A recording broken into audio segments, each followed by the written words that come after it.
नाथ जी को आमंत्रित करता हूँ। आप सलाम समझते संभाली योगी आदित्यनाथ जी। भारत माता की, भारत माता की, भारत माता की, छत्तीसगढ़ महतारी की, छत्तीसगढ़ महतारी की, दंतेश्वरी माता की, दंतेश्वरी माता की, शीतला माता की, शीतला माता की, घोड़ा देव की, घोड़ा देव की। जय श्री राम, जय श्री राम, जय जय श्री राम, जय जय श्री राम। भारतीय जनता पार्टी के लोकप्रिय नेता माननीय सांसद श्री संतोष पांडे जी, जिलाध्यक्ष पूर्व विधायक श्री अशोक साहू जी, भारतीय जनता पार्टी के प्रत्याशी कवर्धा विधानसभा क्षेत्र श्री विजय शर्मा जी, भारतीय जनता पार्टी के साझा विधानसभा क्षेत्र से प्रत्याशी श्री ईश्वर साहू जी, पूर्व विधायक डॉक्टर सियाराम साहू जी, श्री आनंद सिंह ठाकुर जी, पूज्य संत श्री राजीव लोचन दास जी, आज के इस कार्यक्रम में उपस्थित श्री राजेंद्र वैष्णव जी, अनिल सिंह ठाकुर जी, संतोष पटेल जी, नितेश अग्रवाल जी, भारतीय जनता पार्टी के सभी पदाधिकारीगण और भारी संख्या में कवर्धा क्षेत्र से यहां पर उपस्थित भाइयों बहनों, देश के अंदर पूज्य संतों के उज्जवल परंपरा को देने वाले छोटी काशी के रूप में विख्यात कवर्धा की इस धरती को मैं नमन करने के लिए आज आया हूं। भाइयों बहनों, काशी हमारी आध्यात्मिकता का प्रतीक है, भारत की सांस्कृतिक विरासत की एक उज्जवल परंपरा का प्रतीक है और शंकराचार्य की परंपरा हो, पूज्य कथात्री जी की परंपरा हो, पूज्य संतों की परंपरा हो, कवर्धा जैसी नगरियों ने, कवर्धा जैसे पुण्य भूमि ने सदैव इसमें अपना योगदान दिया और इसीलिए ये मेरा सौभाग्य है कि छत्तीसगढ़ आते समय इस चुनाव प्रचार के ही बहाने कवर्धा में इस धरती को नमन करने और आप सबके साथ संवाद बनाने का मुझे एक अवसर प्राप्त हो रहा है। भाइयों बहनों, छत्तीसगढ़ की धरती को मैं वैसे भी नमन करता हूं क्योंकि छत्तीसगढ़ और उत्तर प्रदेश का बहुत मधुर संबंध है। उत्तर प्रदेश वासियों के लिए तो छत्तीसगढ़ ननिहाल जैसा है। भगवान राम की ननिहाल यही छत्तीसगढ़ में थी, माता कौशल्या का मायका यही छत्तीसगढ़ है और छत्तीसगढ़ के लोग अभिभूत होंगे ही जब अयोध्या में प्रभु 500 वर्षों के बाद अपने स्वयं के मंदिर में विराजमान हो रहे हैं। तो भाइयों बहनों, उत्तर प्रदेश और देश को आनंदित है ही, उससे दुगनी खुशी छत्तीसगढ़ के नागरिकों को होनी चाहिए।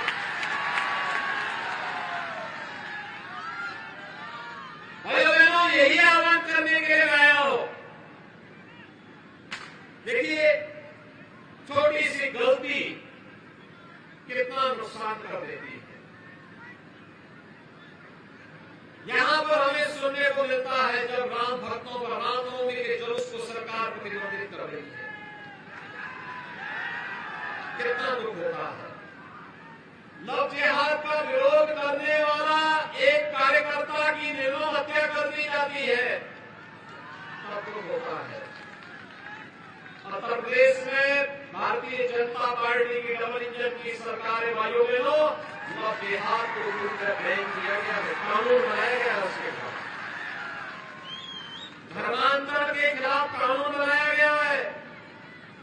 कोई इलीगल कन्वर्जन नहीं कर सकता है, और करेगा तो फिर खामियाजे भी भुगतेगा।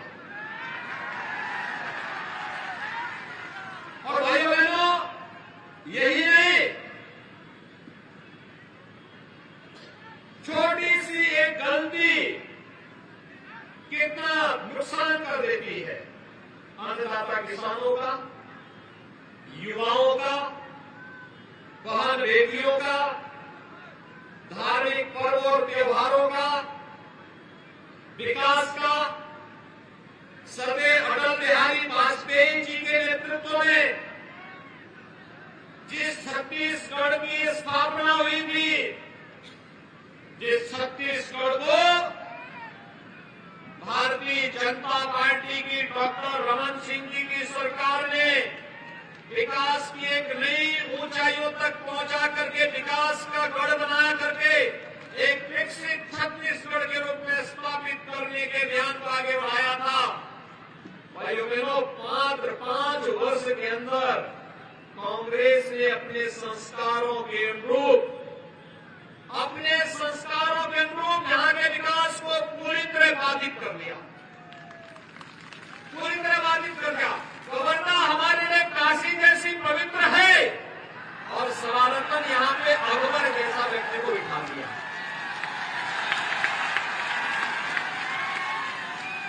आप देख रहे होंगे, ये कांग्रेस की शरारत है।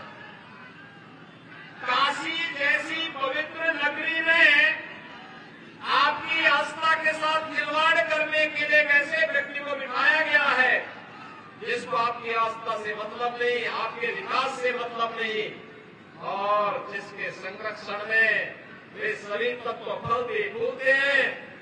जो लोग भारत की, हम सबकी आस्था की प्रतीक हमारे भगवे झंडे को रोकने का कार्य करते हैं, उसको व्यक्ति प्रश्रय देता है, उसको प्रश्रय देता है। आप याद करिए, अगर यहां भाजपा की सरकार होती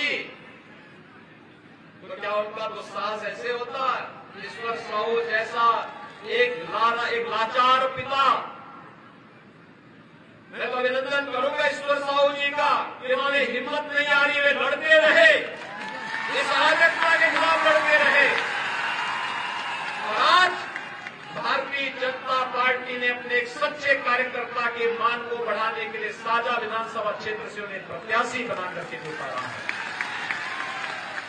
मैं तो साझा विधानसभा क्षेत्र के सभी मतदाताओं से अपील करूंगा,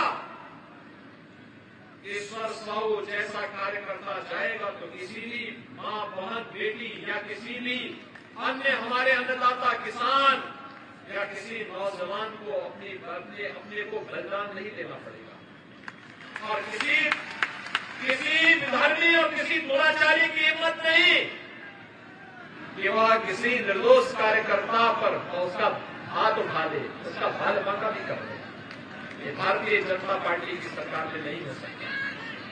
और इसलिए भाइयों बहनों, ये केवल चुनाव की लड़ाई नहीं, ये अस्तित्व की लड़ाई है, आप सबके अस्तित्व की लड़ाई है।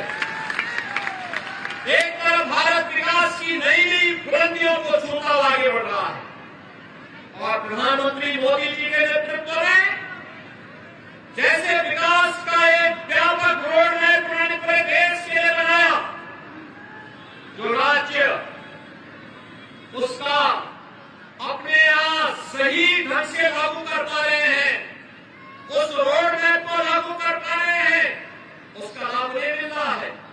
जैसे उत्तर प्रदेश में 5 वर्ष में हमने 55 लाख गरीबों को एक आवास उपलब्ध करवा दिया।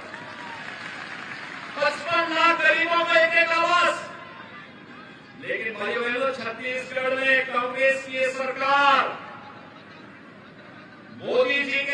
दिए गए पैसे को भी गरीबों तक नहीं पहुंचा पाई और 16 लाख गरीबों को भी आवास नहीं मिल पाया। 16 लाख गरीबों को भी आवास नहीं मिल पाया। और कल ही माननीय गृह मंत्री जी ने जब यहाँ का लोक कल्याण संकल्प पत्र जारी किया तो संकल्प पत्र में एक बात कही है, भाजपा की डबल इंजन की सरकार छत्तीसगढ़ में बढ़ने दीजिए, 18 लाख गरीबों को प्रधानमंत्री आवास योजना का लाभ भी देंगे। भैया बहनों, ये भारतीय जनता पार्टी की सरकार प्रधानमंत्री मोदी जी के नेतृत्व में जो बोलती है वह करती भी है। कांग्रेस को समस्या है, देश के लिए समस्या है, समाज के लिए समस्या है, जनता जनार्दन के लिए समस्या है।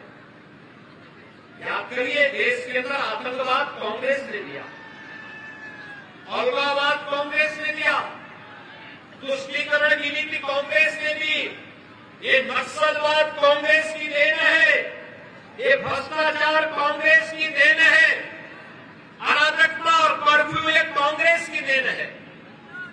भाजपा तो विकास, सुशासन और सुरक्षा की एक मानक बना करके बेहतरी के साथ एक सुव्यवस्था को, सुशासन को लागू करने वाली पार्टी है।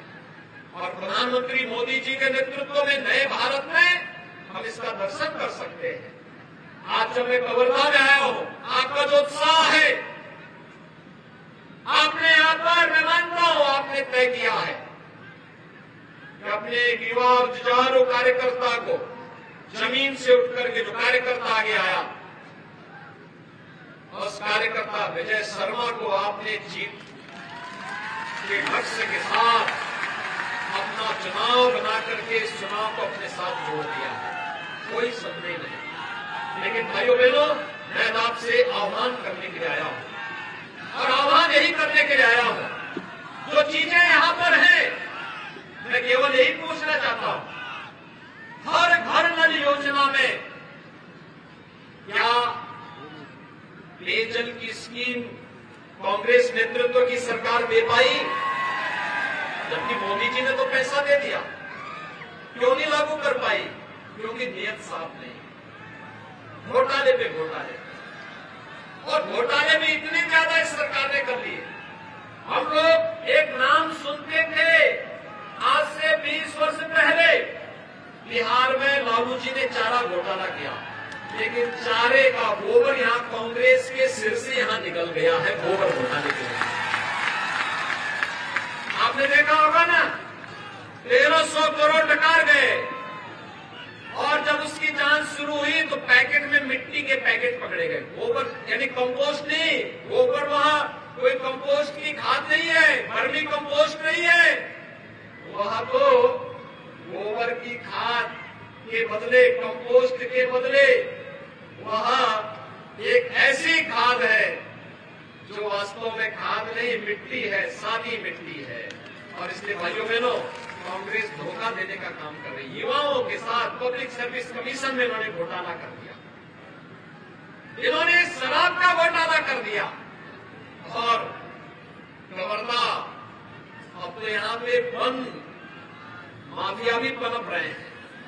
छत्तीसगढ़ आज से नहीं, हजारों वर्षों से अपनी वन संपदा के लिए, प्राकृतिक संपदा के लिए जाना जाता था, लेकिन आज यह पूरी तरीके से इसको नष्ट करने के लिए कांग्रेस सरकार उतारने दिखाई दे रही है। और इसलिए भाइयों बहनों, मैं आप सबसे यही पूछना चाहता हूं कि कांग्रेस ने नहीं दिया, लेकिन भारतीय जनता पार्टी आपको देने के लिए आई है। भारतीय जनता पार्टी आपको देगी, कांग्रेस आपको नहीं दे पाएगी। और आज इसीलिए यहाँ का गरीब पूछता है इसी बात को लेकर के कि हमन ला तो नहीं मिलिस, आप लोग मिलिस का? एक गरीब यही पूछता है यहाँ पे। भाइयों बहनों, उस गरीब की पीड़ा है, वह भी तो देखता होगा, मध्य प्रदेश में जाता होगा, उत्तर प्रदेश में जाता होगा, वहां उसको विकास दिखाई देता होगा, अपने परिजनों को इस बीच में जाता होगा, वहां लगता होगा लेकिन वहां जब नहीं मिलता है तो भाइयों बहनों, तब यहाँ की जनता जनार्दन के मुंह से एक ही वाक्य निकलता है, और वह निकलता है, अब न सही को बदल के सही को, अब न सही को। भाइयों बहनों, मैं आप सबका यही आह्वान करने के लिए आया हूं कि छत्तीसगढ़ आज परिवर्तन के इस अभियान का हिस्सा बने और कवर्धा को फिर से इस दिशा में सबसे अधिक वोटों से चुनाव जिता करके भेजने की तैयारी आपको करनी है। क्या तैयार है? तैयार है? छत्तीसगढ़ तैयार है? कवर्धा तैयार है? साझा तैयार है? भाइयों बहनों, मैं आपको कह सकता हूं कि यहां पे भी डबल इंजन की सरकार आने दीजिए। ये जो लोग लव जिहाद के नाम पर, गौ तस्करी के नाम पर, खनन माफिया के नाम पर, वन माफिया के नाम पर अव्यवस्था और अराजकता पैदा करने का कुत्सित प्रयास किए हैं, उत्तर प्रदेश की तरह ही वहां पर भी पूरी तरीके से फिर कार्रवाई प्रारंभ हो जाएगी। अब कोई समस्या नहीं होगी, और इसलिए छत्तीसगढ़ के लिए भी जरूरी है, हम सबकी तैयारी है, भाजपा जरूरी है। आप सब तैयार हैं ना? विजय शर्मा जी को और ईश्वर साहू जी को विधानसभा चुनाव में कमल चुनाव चिन्ह पर विजयी बना के भेजेंगे? अगर बना के भेजते हैं तो अयोध्या धाम का भी दर्शन ये लोग करवाएंगे। तो सभी लोग तैयार हैं ना? सभी लोग तैयार हैं? तो भाइयों बहनों, 7 नवंबर को ही चुनाव है आपका। आज तो 4 हो गई ना, तो कल सायकाल प्रचार बंद हो जाएगा। अभी से बूथ बूथ को संभालने की तैयारी होनी चाहिए। सब लोग तैयार हैं? किसी के बहकावे में आने की आवश्यकता नहीं। सब लोग सहमत हैं? सभी लोग? तो फिर जहां तक मेरी आवाज जा रही है, दोनों हाथ उठा करके बोलेंगे, दोनों हाथ उठा करके मेरे साथ बोलेंगे, दोनों हाथ उठा करके कमल चुनाव चिन्ह के संकल्प के साथ जय जय श्री राम, जय जय श्री राम, जय जय श्री राम। धन्यवाद सम्माननीय मुख्यमंत्री योगी आदित्यनाथ जी। अब आभार प्रदर्शन के लिए मैं आह्वान करता हूं सम्माननीय जी को आप आकर के